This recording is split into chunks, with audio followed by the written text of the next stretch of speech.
Si vous voulez être en mesure de répéter toujours le même élan, il faut d'abord vous assurer de respecter les 3 lois fondamentales de l'élan de golf.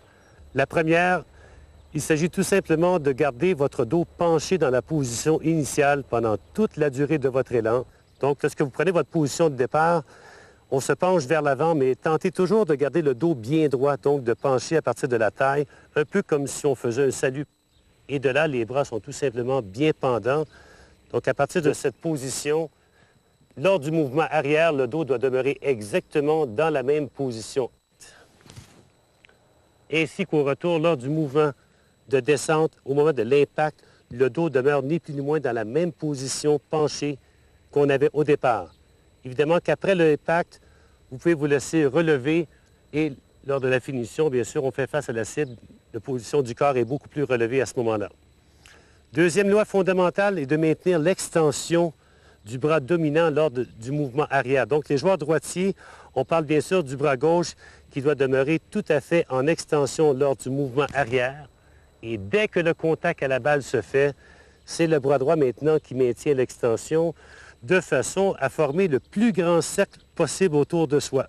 Peu importe la grandeur d'une personne, ce qu'on veut, c'est d'avoir le maximum d'extension, toujours à partir d'un dos qui demeure exactement dans la même position.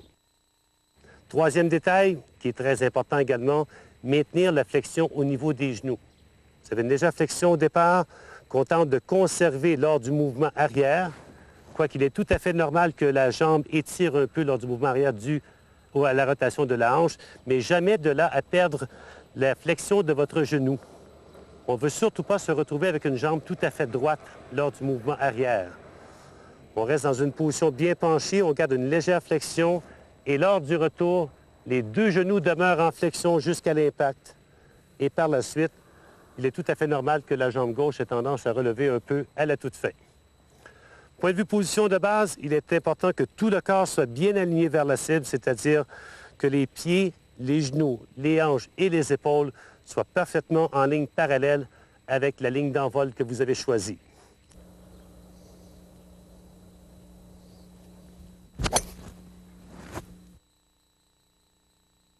Donc, on travaille toujours en 3 étapes lorsqu'on veut apprendre à bien jouer au golf et de perfectionner son élan de golf, ni plus ni moins.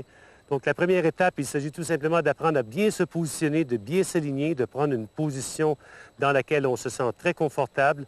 La deuxième étape, c'est d'apprendre à bien faire la rotation des épaules de façon à répéter de façon continuelle le même mouvement arrière. Et finalement, on s'assure bien sûr de la troisième étape qui est la descente et l'accélération et la finition de votre élan. Il ne sert absolument à rien d'aller travailler sur la troisième étape avant d'avoir établi des bases solides sur les 2 premières. Passons maintenant au résumé de cette première partie. Rappelez-vous que pour obtenir un élan de golf simple et répétitif, il faut adopter une posture adéquate, détendue et en relation avec votre morphologie. S'assurer d'une position parfaite des mains sur le bâton. Établir une routine avant chaque coup joué. Et surtout, respecter les 3 lois fondamentales, c'est-à-dire position du dos tant à l'adresse que durant tout le mouvement. Extension des bras de façon à former le plus grand cercle possible autour de soi et conserver une légère flexion au niveau des genoux.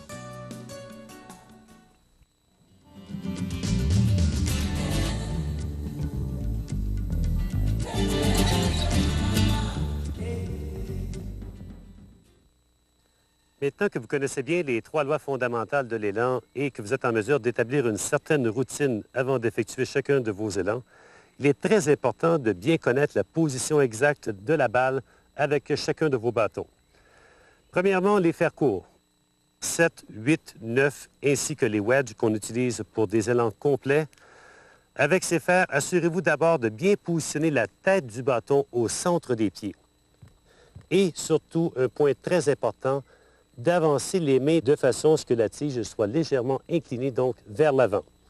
De cette position maintenant, il s'agit tout simplement d'écarter les pieds de chaque côté de la tête du bâton en vous assurant d'avoir une position qui soit confortable avec les genoux légèrement pliés vers l'intérieur. Donc, habituellement, sur les fers courts, on peut s'attendre à une écart de pied qui correspond sensiblement à la largeur des épaules.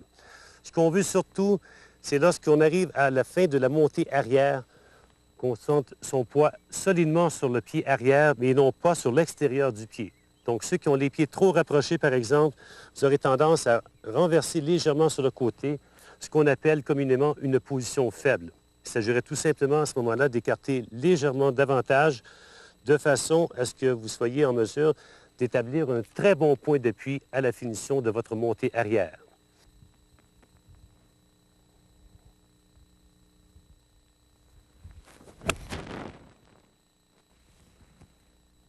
Alors, on va maintenant voir la différence avec les fers un peu plus longs. Si on revient aux fameux fers courts, les fers 7, 8 et 9 et wedge, on place la tête du bâton bien au centre, les mains sont légèrement avancées et puis les pieds sont écartés de la largeur des épaules. À partir de cette position, si vous avez un fer 6 en main, il s'agit tout simplement d'écarter le pied gauche un peu plus large, un peu plus pour le fer 5, 4, 3 et 2. Donc, foncièrement, la balle ne change pas de position par rapport au pied droit pour les joueurs gauchers, peu importe le fer que vous utilisez. La simple raison pour laquelle on écarte le pied arrière un peu plus large est tout simplement parce que la tige étant plus longue, l'arc de votre élan allonge et on a besoin tout simplement d'une base un peu plus large pour maintenir son équilibre. Si je me sers d'un fer 5, par exemple, et que je demeure en position de fer 7, le danger serait tout simplement d'arriver en haut de mon élan et d'avoir une position faible sur mon point d'appui, c'est-à-dire le poids qui veut aller un peu trop sur l'extérieur du pied. Donc, avec un fer 5, prenez une position normale et puis dégagez le pied arrière de quelques pouces et ça devrait normalement être suffisant pour vous permettre d'arriver en haut de l'élan dans une position tout à fait solide sur votre point d'appui. La différence également qui existe sur les fers longs, c'est que l'angle d'attaque est un peu moins prononcé qu'avec les fers courts. Lorsqu'on a un wedge en main, par exemple, la tige étant beaucoup plus courte, la montée arrière se fait de façon plus abrupte et on revient dans une position beaucoup plus directe vers la balle. Donc, si par exemple, avec un wedge, on revient dans un angle aussi prononcé vers la balle, c'est la raison pour laquelle on arrache beaucoup de gazon d'ailleurs avec les fers courts. Avec le fer 9, c'est un peu moins, 8, 7, 6, 5, 4, 3. Donc, plus la tige du bâton allonge, plus l'angle d'attaque diminue. Donc, avec les fers longs, on arrache beaucoup moins de gazon, c'est un peu plus en surface, mais il est quand même important d'avoir les mains un peu devant la balle au moment de l'impact, exactement dans la position que vous aviez au moment de prendre votre position initiale. Donc, à l'impact, on aimerait que la tige soit légèrement couchée vers l'avant de façon à faire contact à la fin du mouvement descendant. Alors, je suis présentement sur une normale 3 de 175 verges, donc j'ai besoin d'un fer numéro 5. Routine habituelle, je choisis mon point de repère. Ça me permet également de visualiser le coup qui vient. Et puis de là, c'est toujours le même principe. Détour un peu vers la droite d'abord pour me présenter à la balle en arrivant dans un angle droit, c'est-à-dire le corps qui est bien parallèle. Dépose le bâton d'abord en laissant les pieds rapprochés ensemble. Position d'alignement des épaules, bonne extension. On écarte les pieds en position normale. Et puis, j'ajuste mon pied arrière puisque j'ai un fer 5 en main.